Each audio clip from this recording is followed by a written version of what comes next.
Welcome back to Shovon online English school. যে সকল শিক্ষার্থীরা এই মুহূর্তে আমাদের সাথে যুক্ত রয়েছেন এবং পরবর্তীতে আজকের এই ক্লাসটি দেখবেন, আমরা মূলত আজকে আলোচনা করব ইউনিট 11 এবং lesson 4, time you old gypsy man. এই শিরোনামে যে কবিতাটি আছে, আর এটি লিখেছেন মূলত আমাদের এই কবিতাটি, এই যে আমাদের কবির নাম কি নাম এটা বলেন তো? Ralph Hodson. উচ্চারণটা একেবারে ঠিক করে নেন, রালফ হডসন। মনে থাকবে উচ্চারণটা বলেন তো একটু। Ralph Hodson. Okay, good. মূলত ইনি হচ্ছেন একজন ইংরেজি কবি, যিনি মূলত 20 শতকের গোড়ার দিকে, ওই সময় একটা জর্জিয়ান নামক একটা কবির গ্রুপ ছিল, ওই গ্রুপে মোটামুটি অন্যতম ছিলেন। তার কবিতা মূলত প্রকৃতি, সময়, মানব জীবনের নশ্বরতা ও দর্শনের প্রতিফলন দেখা যায়। তিনি সহজ ও ছন্দোবদ্ধ ভাষায় গভীর ভাব প্রকাশে পারদর্শী ছিলেন। তার কবিতার সময়, প্রকৃতি এবং মানবিক আবেগের গভীর উপলব্ধি পাওয়া যায়।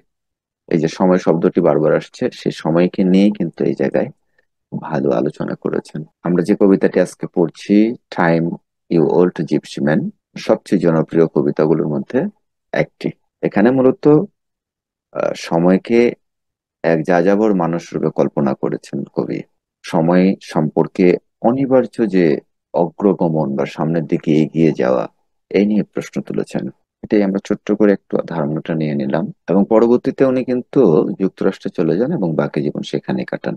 তার কাব্য চর্চা এবং সাহিত্য প্রেমীদের মাঝে সময় ও জীবন চিরন্তন প্রশ্নগুলো নিয়ে চিন্তা করার অনুপ্রেরণা যোগান, মানে লেখালেখির মাধ্যমে, এবং তার যে এনভায়রনমেন্ট ছিল, যারা ছিল, সব সময় সময় নিয়ে আলোকপাত করতেন বা এই বিষয়ে আলোকপাত করার জন্য অনুপ্রেরণা যোগাতেন। এই ছিল আমাদের কবি সম্পর্কে আলোচনাটা, রালফ হডসন। আমরা এখন শুরুতেই আপনাদের কিছু প্রশ্ন দেওয়া ছিল, এই প্রশ্নগুলো নিয়ে একটু ডিসকাস করবো আপনাদের সাথে। দেখেন, time you old gypsy man, return answer the following questions. প্রশ্ন দেওয়া আছে, 3টা প্রশ্ন। এটা ওরালি আপনাদের পার্টিসিপেট করতে হবে, ঠিক আছে? আমি একটু বলে দিচ্ছি, আপনারা যে যতটুকু তথ্য জানেন একটু শেয়ার করবেন। আর এটা একটা, এই কবিতাটা পড়ার জন্য এটা একটা উদ্দীপক ধরে রাখেন। Have you ever seen a gypsy? If yes, where? আপনারা কি কখনো জিপসি দেখেছেন? জিপসি মানে কি বলতে পারবেন? যাযাবর মানুষ। যাযাবর মানুষ, বা হচ্ছে আরেকটু স্পেসিফিক ভাবে যদি আমরা বলতে চাই, বেদে সম্প্রদায়ের মানুষ। বেদে বুঝেন? হ্যাঁ আরবি বেদে। জি স্যার, বুঝি স্যার। হুম, এদেরকে কোথায় পাওয়া যায়? স্যার, নদীর স্যার ধারে এরা বেশি নৌকাতে করে থাকে। নদীর ধারে। সচরাচর নদীর ধারে এরা বসবাস করে, তাই না? নদীতেই থাকে। সবচেয়ে বেশি উল্লেখযোগ্য চোখে পড়ে সেটা হচ্ছে কোন জায়গাগুলোতে বলতে পারবেন? কার কোন জায়গাতে আপনারা দেখেছেন এই বেদে সম্প্রদায়ের মানুষগুলোকে? কারা কোথায় দেখেছেন? ক্লাস 7-এর সমাজ বই। সমাজ বই স্যার, আমি বইতে নদীর দেখেছেন? ধারে দেখছি। নদীর ধারে কোথায়, কোন জায়গায়, কোন জেলায়? স্যার, করতোয়া নদীর তীরে। করতোয়ায় আছে? আচ্ছা, হ্যাঁ স্যার। ঠিক আছে। রাফা দেখেছিলেন? দ্বিতীয় বাইপাসের ওখানে, দ্বিতীয় বাইপাসের ব্রিজে। আচ্ছা, ভেরি গুড। এখানে তো করতোয়ায় তো সবসময় পানি থাকে না, বগুড়ার এই অংশটাতে। স্যার, সেভেনে থাকতে দেখছিলাম। সেভেনে বইয়ে ছিল বেদে সম্প্রদায়ের উপর গল্প, সেখান থেকে দেখছিলাম। গুড। রাফা কোথায় দেখেছিলেন? স্যার ওখানেই দেখছি। হুম, আরবি কোথায় দেখেছেন? না স্যার। আপনি বেদের সম্প্রদায়ের মানুষ দেখেছেন? না স্যার, শুনেছি এটা সাপুড়েতে তো তবে সাপুড়ে যাদের বলে এদের কথা বলছেন। হুম হুম হুম হুম। তারপর হ্যাঁ স্যার। ঐশ্বর্য কোথাও দেখেছেন? বাস্তবেও দু একবার দেখছি। না স্যার, বইতেই খালি দেখেছি স্যার। আচ্ছা। আর তারপর অরণ্য বইতে দেখেছেন? স্যার শুধু বইতে দেখছি, রিল দেখা হয়নি। আচ্ছা আচ্ছা, ঠিক আছে। ওকে, ঠিক আছে। এই ছিল আমাদের জিপসি সম্পর্কে প্রথম প্রশ্নটি। আমাদের দ্বিতীয় প্রশ্নটিও হয়ে গেছে, do gypsy live in our country? তার মানে অবশ্যই আমাদের দেশে বসবাস করে। In what ways are the different from the general people? ঠিক আছে, কোন দিক দিয়ে তারা আমাদের থেকে একটু আলাদা? এটা একটু ডিসকাশনে অংশগ্রহণ করতে হবে। স্যার, ওখানে নারী সম্প্রদায়টা মেন ফোকাসে আনা হয়, মানে মেয়েরা বেশি হোম মানে কাজ করে and পুরুষরা হচ্ছে বাড়ির কাজগুলো করে। হুম, গুড। এটা এই কনসেপ্ট ওদের প্রচলিত আছে। প্রচলিত আছে। এগুলো ইয়ের মধ্যে আছে, কিন্তু আমাদের ক্ষুদ্র নৃতাত্ত্বিক গোষ্ঠী যারা আছে তাদের মধ্যে আছে এটা। আচ্ছা, আরো সুন্দর কিছু গুরুত্বপূর্ণ তথ্য আছে।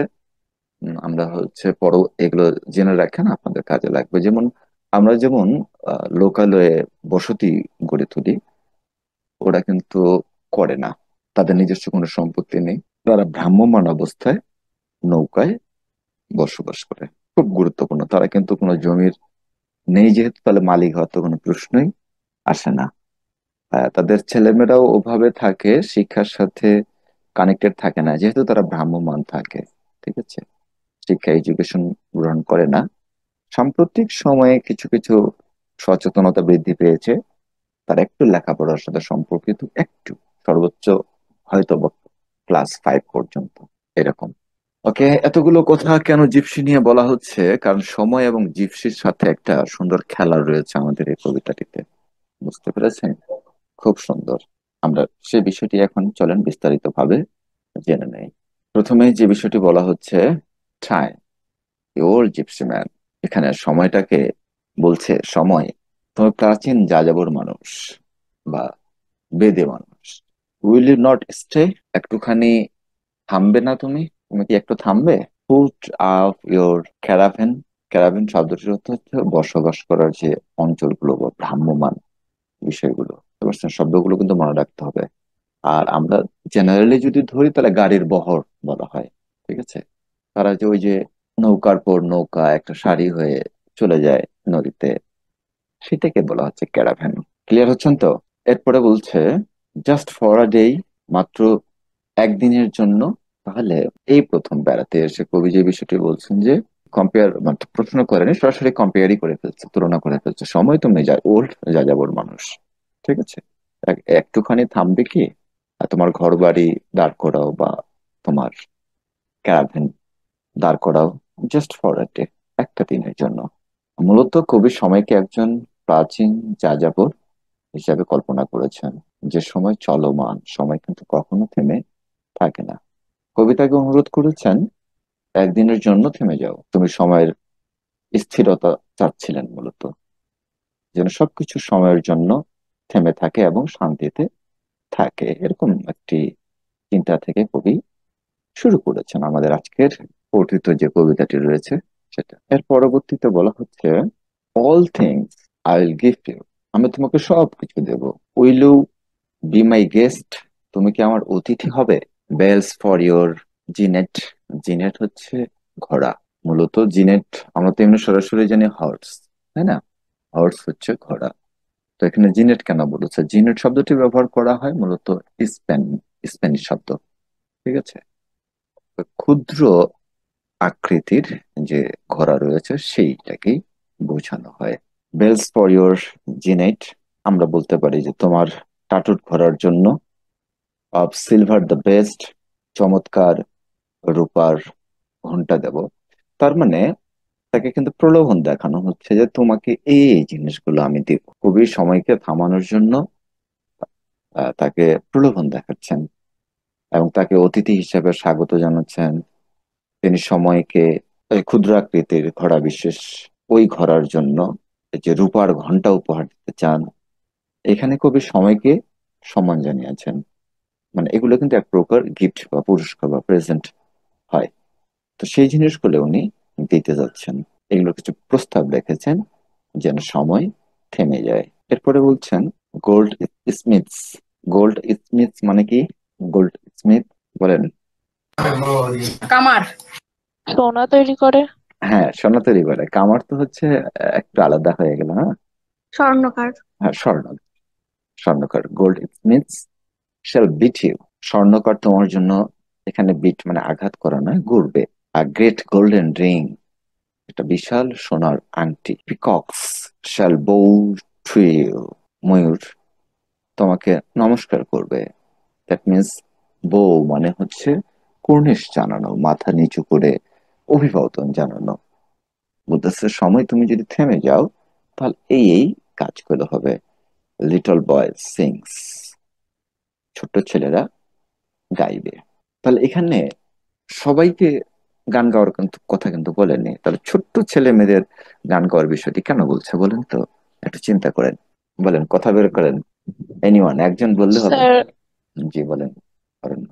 স্যার মানে ছোটরা আর কি বেশি মিষ্টি সুরে গান গায় and ছোটদের হাতে অনেক টাইম থাকবে এই জন্য মেবি। হ্যাঁ, মিষ্টির সুরে গান গায়, এটা খুবই সুন্দর বলেছেন। তাদের ছোটরা যখন কোনো কিছু করে সেটা কিন্তু আমাদের সবারই ভালো লাগে, ঠিক আছে। ওরা যদি ভুলও করে সেটা ভালো লাগে, বুঝতে পারছেন। অনেক সময় খেয়াল করবেন, আপনাদের হয়তো ওভাবে ছোটদের সাথে আড্ডা দেওয়ার সুযোগ হয় না, বাট আমি মাঝে মধ্যে ওয়ার্কশপ নিই, তো ছোটদের শিখাই, আবৃত্তির ক্লাস নেই, গেম করাই। তখন আসলে আমার খুব ভালো লাগে, যতক্ষণ সময় তাদের সাথে থাকি আমার কাছে মনে হয় যে আমিও ওদের মধ্যে হয়ে গেছি বা ওদের ওই বয়সটাতে চলে গেছি। বিশেষ করে 2, 3, এইটুক বয়সের বেবিদের কথাই বলা হয়, মানে উল্লেখযোগ্য আর কি। তো সে বিষয়টি বলছে যে কবি আরো যে বিষয়টি বললেন যে স্বর্ণকারকে বা স্বর্ণকার তোমার জন্য সোনালী আংটি তৈরি করবে এবং ময়ূররা তোমাকে নমস্কার করবে। এসব শব্দ দিয়ে তিনি সময়কে আরো সম্মানিত করার চেষ্টা করেছেন। কবি জানাচ্ছেন যে সময় যদি থাকে তাহলে তার জন্য পৃথিবীটি সুন্দর এবং পূর্ণতা লাভ করবে। এই বিষয়গুলোই, এটা একটা one kinds of K proposal বা প্রলোভন। ওফ অ্যান্ড সুইট গার্লস উইল, ওফ আর মিষ্টি মেয়েরা, ফেস্টুন ইউ উইথ মে, তোমাকে মে ফুল দিয়ে সাজাবে, ঠিক আছে। ছোট ছোট সোনামণিরা বা হচ্ছে বেবিরা যখন আছে দেখবেন অনেক প্রোগ্রামে ওরা অনেক সুন্দর করে সাজুগুজু করে, ঠিক আছে, একবারে মনের আনন্দে। তা তারা যখন কোনো অতিথি বা কোনো একটা অনুষ্ঠানে কাউকে গিফট করে বা ফুলের মালা দেয় বা ফুলের তোড়া দেয়, তখন কিন্তু সেটা অনেক বেশি ভালো লাগে। সেই দৃশ্যটাই বলছে যে এরকম ভাবে তোমাকে সম্মানিত করা হবে, ঠিক আছে। টাইম ইউ ওল্ড জিপসি, ওর সময় তুমি প্রাচীন যাযাবর। ওয়াই হ্যাসন অ্যাওয়ে, হ্যাসন শব্দটির অর্থ হচ্ছে তাড়াতাড়ি করা, ঠিক আছে। বলছে প্রাচীন সময়, সময় তুমি প্রাচীন যাযাবর, এত তাড়াহুড়া করো কেন? মানে সময় কি আর থেমে থাকে বলেন কারোর জন্য? আমরা, আমাদের জন্ম মৃত্যুও থেমে থাকে না, বাট সময় কিন্তু চলতে থাকে। সেটাই বলছে যে তোমার এত ব্যস্ততা কেন? তোমাকে মিষ্টি মেয়েরা তোমাকে মেফুল দিয়ে সাজাবে, ঠিক আছে। এখানে মেফুলের একটা বিশেষত্ব আছে, এটা আমরা একটু দেখে নেই। কবি বলেন মিষ্টি মেয়েরা সময়কে মে মাসের ফুল দিয়ে সাজাবে। দ্যাট মিনস আমাদের দেশে হয়তো মে মাস একটু অড টাইম, বুঝতে পারছেন, যে একটু বিরক্তিকর, সামার। এখন কবি যেই দেশে আছেন সেই দেশে মে মাসের ওয়েদারটাই হচ্ছে সবচেয়ে ভালো সময়, বা তখন নানান ফুল ধরে। কোল্ড প্রধান কান্ট্রি গুলোতে কিন্তু summer is very interesting season. But আপনার আপনি আমি আমরা কি কখনো বলবো আই লাইক সামার? বলবেন কখনো আপনারা? না স্যার। আমাদের কাছে এটা বিরক্তিকর একটা সময়, ইলেকট্রিসিটি। স্যার সামারে অনেক গরম। হ্যাঁ, খুবই গরম, এটা বিরক্তিকর। এই গরমের সময় যদি কারেন্ট না থাকে তাহলে কেমন মনে হবে, ঠিক আছে। কিন্তু কোল্ড যে কান্ট্রি গুলো রয়েছে সেখানে কিন্তু সামার সবচেয়ে মানে ঈদের খুশির মতো খুশি লাগে সামার আসলে ওদের কাছে। এই হচ্ছে বিষয়। আমাদের যেমন সামার চলে যাওয়ার পরে যখন শীত আসে, এই যে মাঝামাঝি সময়টা, ওই মাঝামাঝি সময়টা আমাদের কাছে কিন্তু আমাদের ভালো একটা সময় মনে হয়। সেই জন্য বলছে যে মে মাসের ফুল দিয়ে সাজাবে, যা সৌন্দর্য ও শুদ্ধতার প্রতীক। ওদের কাছে মানে নিজস্ব আমাদের আমাদের কিছু রীতিনীতি আছে না, আমাদের রীতিনীতি, কৃষ্টি কালচার, সংস্কৃতি অন্যান্য কান্ট্রির কৃষ্টি কালচার বা সংস্কৃতির সাথে কিছুটা মিলবে। হুবহু কি সবকিছু মিলবে? বলে মিলবে কি সব কিছু? না স্যার। না স্যার। হুম। ওরা এখন এই মে মাসের যে ফুলটা পাওয়া যায় এটাকে হচ্ছে শুদ্ধতার প্রতীক হিসাবে ধরে। এর মাধ্যমে তিনি সময়কে আরো অনেক বেশি গুরুত্বপূর্ণ করে তুলতে চান। তিনি আবারও প্রশ্ন করেন, তুমি কেন এত তাড়াহুড়ো করছো? এটি তার আকুতি এবং সময়ের প্রতি অসন্তোষ প্রকাশ করে। একদিক দিয়ে শেষ দুটো লাইনে বলছে, এই দুটো লাইনে বলছে যে তুমি এত তাড়াহুড়ো করছো কেন, ঠিক আছে, একটু অসন্তোষ প্রকাশ করছেন এই জায়গাটাতে, বুঝতে পারছেন? ওয়াই হ্যাসন অ্যাওয়ে, এতটুকু ক্লিয়ার হয়েছে? কি কিছু বলবেন? ওকে, চলেন আমরা হচ্ছে পরের অংশটা দেখে নেই। লাস্ট উইক ইন ব্যাবিলন, গত লাস্ট সপ্তাহে তুমি উইক। ছিলে ব্যাবিলনে। লাস্ট নাইট ইন রোম, গত রাতে ছিল রোমে। Morning and in the crush. Crush শব্দটির অর্থ বুঝেন? ক্রাশ শব্দটির অর্থ গুঁড়ো গুঁড়ো চুরমার হয়েছে। হুম ক্রাশ হয়ে যায়। গুঁড়ো গুঁড়ো হয়ে যাওয়া। হ্যাঁ, সেটাই আর কি। এখন বলছে যে গত সপ্তাহে তুমি ছিলে ব্যাবিলনে, হ্যাঁ। গত রাত্রে তুমি ছিলে রোমে, ইন মর্নিং এই সকালে, and in the crush under Paul's town এই সকালে তুমি সেন্ট পলের গির্জায় গম্বুজের নিচে ছিলে, বা ক্রাশ বা ভগ্নস্তূপের জায়গায় তুমি ছিলে। কবি সময়ের গতির কথা বলেছেন, মূলত যে সময় সবকিছু অতিক্রম করে চলে যায়, প্রাচীন শহর ব্যাবিলন থেকে আধুনিক রোম পর্যন্ত। দেখেন, ব্যাবিলনের কথা কেন বললো বা রোমের কথা কেন বললো? তো প্রাচীন শহর হিসেবে আমরা ব্যাবিলনকে চিনি, এবং আধুনিক শহর হিসাবে আমরা রোমকে চিনি। এই জন্য বলছে যে একদম প্রাচীন থেকে এখন পর্যন্ত, রোম পর্যন্ত। এখানে কবি তুলে ধরেছেন যে সময় কোথাও থামে না, সারা পৃথিবী এবং সব স্থানে ছড়িয়ে পড়ে, সর্বত্রই তিনি অবস্থান করেন। Under the Paul's dial you tighten your rein. Paul's ডায়ালের নিচে ইউ টাইটেন ইউর রেইন, তুমি সামান্য থামো। স্যার, জি। পস্টাল তো আমার জানা মতো এই যে একটা ঘড়ি না, একটা টাইপের হ্যাঁ করে ইয়ে থাকে, হ্যাঁ হ্যাঁ হ্যাঁ ছোট সার্কেল। হ্যাঁ হ্যাঁ। আমি না একটা মডেলের ছবিতে দেখছিলাম পলস ডায়াল, এই জন্য জিজ্ঞেস করছি। এই যে দেখেন, এইখানে যখন সময় যাচ্ছে, বুঝছেন, সেকেন্ডের কাটা যাচ্ছে, সে একটু করে থামছে না, এখানে থামছে না। সেকেন্ডের কাটাগুলো যখন যায় ডায়ালের মধ্যে। না, ওটা একটা ঘড়ি, মেবি একটা টাইপসের। আচ্ছা, ঠিক আছে, আমি এই বিষয়ে একটু বিস্তারিত আপনাদের বলছি। প্রথম যে বিষয়টি হচ্ছে পলস ডায়াল বলতে এখানে কি বোঝানো হয়েছে সেটা একটা আমরা বিষয়। আরেকটা হচ্ছে পলস ডায়াল মানে কি আমরা খেয়াল করব।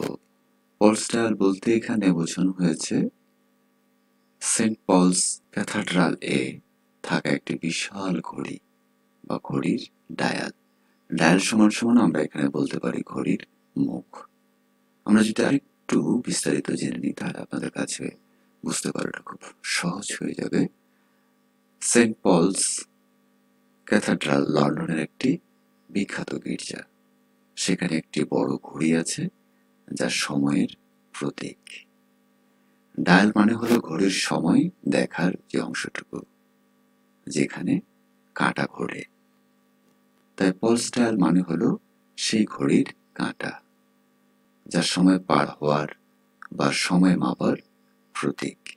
কবিতায় কবি এই অংশে যে বিষয়টি বলতে চেয়েছেন, আগে যেমন পলস ডায়াল অর্থাৎ সেই বিশাল ঘড়ির কাঁটা ধীরে ধীরে ঘুরত, এখন আর তেমনটা না। সময় এখন যেন আরো দ্রুত চলে যাচ্ছে। এখন মূল যে বিষয়টি আমরা এখান থেকে নিতে পারি সেটি হচ্ছে পলস ডায়াল এখানে একটি প্রতীক। লন্ডনের সেন্ট পলস ক্যাথাড্রাল এ বিশাল ঘড়ির একটা মুখ যা সময়ের গতি এবং পরিবর্তনের প্রতীক। এবং কবিতায় ব্যবহৃত হয়েছে এই বিষয়টি দেখাতে যে সময় এখন আগের মতো ধীর নয়, বরং যেন বেশি চতুর, দ্রুত এবং কৌশলী হয়ে উঠেছেন। আশা রাখি এবারে আপনারা একেবারে সুন্দর করে বুঝতে পেরেছেন। চলুন আমরা পরের অংশটা দেখি। অনলি আ মোমেন্ট, এক মুহূর্তের জন্য, অ্যান্ড অফ ওয়ান সেকেন্ড, তারপর আবার ছুটে চলো। এখানে সময়কে মূলত ঘোড়ার মতো কল্পনা করা হয়েছে, যা কিছুক্ষণের জন্য থামে এবং তারপর আবার দ্রুত চলে যায়। কবি চাচ্ছেন সময় যেন কিছুক্ষণের জন্য থেমে থাকে, কিন্তু সময় এক মুহূর্তের জন্য স্থির থাকে না। এর পরবর্তী লাইনে আমরা দেখছি, off to some city now blind in the womb. সে আবার চলে যায় এমন এক শহরে যা এখনো গর্ভে অন্ধকার, অন্ধকার। Of to another at that's in the town, চলে যায় অন্য শহরে যার এখনো মৃত্যু হয়নি। কবি সময়কে আরো গভীরভাবে ব্যাখ্যা করেছেন এই জায়গাটাতে এসে। সময় নতুন শহরে চলে যায় যেখানে কিছুই সৃষ্টি হয়নি, আবার সে চলে যায় অন্য শহরে যেখানে এখনো মৃত্যুর সময় আসেনি। একটি সময়ের চিরস্থায়ী গতির প্রতীক, যা কোনো স্থান বা পরিস্থিতির মধ্যে আটকে থাকে না। যেমন ধরেন, যে পৃথিবী বা যেটা সৃষ্টি করা হয়নি, সেখানেও সময় আছে। যেটা পাস্ট হয়ে গেছে, ধ্বংস হয়ে গেছে কোনো কিছু, সেখানেও সময় ছিল, সময় আছে, ছিল এবং থাকবে। Time, you old gypsy man আবার বলছে, ও সময় তুমি প্রাচীন যাযাবর, উইল ইউ নট স্টে? একটুখানি থামবে না তুমি? Put off your caravan just for a day. আবার সেই প্রথম দিকে যে আমরা লাইনটা পেয়েছিলাম, সেই লাইনটি ওই 4টি লাইনে রিপিট করছে, তোমার যাযাবর জীবন একটু থামাও, মাত্র একদিনের জন্য। মূলত এটা হচ্ছে প্রথম চরণের পুনরাবৃত্তি, যেখানে তিনি আবার সময়কে অনুরোধ করেছেন। তিনি চাইছেন সময় যেন একটুখানি থামো, তার জীবনযাত্রায় কিছু সময়ের জন্য স্থিরতা আসুক। আমরা যদি একটু সারাংশ হিসেবে বলতে চাই যে মূলত কি বলতে চেয়েছেন এই জায়গাটাতে, তারপর আপনাদেরকে আক্স করব এই কবিতা সম্পর্কে। কবি সময়কে একজন প্রাচীন যাযাবর হিসেবে কল্পনা করেছেন, যে সর্বদা চলমান থাকে। তিনি তাকে অনুরোধ করেছেন একদিনের একদিনের জন্য থামতে, যাতে পৃথিবীতে কিছু শান্তি এবং বিশ্রাম পাওয়া যায়। তাহলে আমরা যদি প্রশ্ন করি যে কবি সময়কে কেন থামতে বলেছেন, তাহলে আমাদের অ্যান্সারটি এরকম করে আসবে যে রিচ অ্যান্ড কমফোর্টেবল, ঠিক আছে, রেস্ট হতে পারে। কবির সময়ের দ্রুততা এবং তার চলমান প্রকৃতির বিরুদ্ধে একটি প্রতিবাদ জানাচ্ছেন। এই যে সময় একটা চলমান থাকে, সে দ্রুত চলে যায়, তার কাছে এটা একটা প্রতিবাদ মূলক কবিতা আমরা বলতে পারি। যে তিনি এটা প্রতিবাদ জানিয়েছেন যে তুমি থামো। আসলে সময়কে তো আমরা কেউ কখনো সেভাবে অ্যাড্রেস করি না, থামতে বলি না, কিন্তু থামার কথা বলেছেন। এই ছিল আমাদের আজকের কবিতার সারাংশ এবং মূল কবিতাটির আলোচনা। বুঝতে পেরেছেন? এখন কবিতা সম্পর্কে আপনাদের কোনো আস্কিং থাকলে বলতে পারেন। আছে? কবিতাটি কি বুঝেছেন? কোনো জায়গায় কনফিউশন থাকলে বলতে পারেন। স্যার ক্যারাভান মানে কি বললেন? আচ্ছা, এটা মানে বলেছি আপনাদের ভ্রাম্যমাণ বসবাসের যান, দ্যাট মিনস নৌকার কথা বলা হচ্ছে জীবসের ক্ষেত্রে। আর আমাদের ক্ষেত্রে গাড়ি বহর, গাড়ি যেটাতে করে আমরা বহন করি বা চলাফেরা করি। বুঝতে স্যার পেরেছেন? হ্যাঁ। টম্প মানে কি? TOMP? ট্রিও আনবি, টম্ব। এটা কবর বা সমাধি হিসেবে ধরা হয়, কবর বা সমাধি আচ্ছা। মানে ধ্বংসস্তূপ, যেটা নিঃশেষ হয়ে যায়, ভেঙে যায়, গুড়িয়ে যায়। তারপর ওরকমই একটা শব্দ হচ্ছে ওম্ফ, গর্ভ হিসেবে ধরা হয়। তারপরে আমরা হচ্ছে আরো একটা শব্দ পেলাম, কোথায় যেন, টাইটেন। আপনাদের শব্দ কার কোনটার সমস্যা হচ্ছে বলেন, আমি হচ্ছে আপনাদের একটা হেল্প করে দিচ্ছি, আপনারা নোট নিয়ে নেবেন। একজন প্রশ্ন করলে আরেকজনের কাছে সহজ হয়ে যাবে এই নোটটা নেওয়া, ঠিক আছে? এই যে এই শব্দটা আছে এখানে আমাদের, টাইটেন, টেনে ধরা বা হচ্ছে আটকে রাখার যে প্রবণতা। এরপরে আসেন ডোম, ডোম একটা শব্দ আছে, পেয়েছিলেন মনে আছে? এই যে ডোম, হ্যাঁ।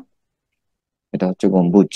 আর আমরা তো হচ্ছে ক্রাশ শব্দটি জেনেছি, ভেঙে ফেলা বা অরণ্য বলল চূর্ণ বিচূর্ণ করা, তাই না? এছাড়া আর এখানে তেমন কোনো স্যার ওম আর টোম কি হবে? আচ্ছা, লিখে নেন। টম্ব হচ্ছে কবর বা সমাধি বা ভগ্নস্তূপ, লিখে নেন। তারপর ওম্ফ হচ্ছে গর্ভ। তারপর আমরা পেয়েছিলাম হ্যাসন, ঠিক আছে? হ্যাসন শব্দটির অর্থ তাড়াহুড়া করা। এই যে হ্যাসন, এটার অর্থ হচ্ছে তাড়াহুড়া করা। লিখে রাখেন, বইতে লিখে রাখবেন এগুলো। পারাবি লিখছেন? তারপর ফেস্টুন মানে কি বলেন তো, ফেস্টুন? ফেস্টুন মানে হচ্ছে স্যার ওই যে ফুলের মালা বলি না আমরা? হ্যাঁ হ্যাঁ, ফুলের মালা দিয়ে সাজানো যেটা আর কি। এখানে হচ্ছে ফুলের মালা। ফেস্টুন মানে এমনি প্লে কার্ড বলা হয়, বা হচ্ছে পোস্টারও অনেক সময় কাছাকাছি চলে আসে। বাট এইখানে কবিতাতে কি বলা হয়েছে যে ওই যে ফুলের মালা দিয়ে তাকে বরণ করতে চাইলো, ঠিক আছে, এজন্য আমরা মালা দিয়ে সাজানো কোনো কিছুকে ফেস্টুন বলবো এই কবিতার ক্ষেত্রে। মোটামুটি আমাদের আর কোনো শব্দ আছে? জিনেট শব্দটা ছিল, এই যে জিনেট, ক্ষুদ্রাকৃতির ঘোড়া বিশেষ। ওকে, মোটামুটি আমাদের সবগুলো শব্দই কাভার করে ফেলেছি আমরা। আহ প্রশ্নগুলো একটা আলোচনা করে দেখি আপনাদের অ্যান্সার আসছে কিনা। তিনটা প্রশ্ন আছে। 1 নম্বর অরণ্য বলবে, why do the poet call time an old gypsy man? Okay, মূলত বলা হচ্ছে যে কবি সময়কে কেন বৃদ্ধ যাযাবর বলেছেন। কেন বলেছেন বলেন, ইংলিশ আর বাংলা? এটা বোঝার জন্য বাংলাই বলেন, তাহলে আপনি ইংরেজিতে সুন্দর করে লিখতে পারবেন। স্যার মানে এখানে হচ্ছে আর কি মানে যারা যাযাবর হয় ওরা তো কখনো একটা জায়গায় থাকে না, ওরা সবসময় ট্রাভেল করতে থাকে এক জায়গা থেকে অন্য জায়গায়, মানে ওরা কোনো জায়গায় স্থির থাকে না, তো সময়টাও তো স্থির নেই এই জন্য। স্থির না। আর এই কারণেই বৃদ্ধ যাযাবরের মতো এক নগরী থেকে অন্য নগরী, এক যুগ থেকে অন্য যুগে ভ্রমণ করার কথা উনি বলেছেন। শুরুটা করবেন আলোচনার এই প্রশ্নগুলো সবসময়, প্রশ্ন যেখান থেকে করেছে সেখান থেকেই। যেমন ধরেন, কবি সময়কে কেন বৃদ্ধ যাযাবর বলেছেন? কবি সময়কে বৃদ্ধ যাযাবর বলেছেন কারণ এর সাথে যাযাবরের মিল রয়েছে। তারপরে ওই অ্যানালাইসিস গুলো দিবেন। ক্লিয়ার হয়েছে সবারই কাছে? লিখতে পারবেন নিজের মতো করে? জি স্যার। আচ্ছা, এরপরে আসেন number 2। Make a list of things the poet will offer time if it stays just for a day. সুন্দর একটা প্রশ্ন।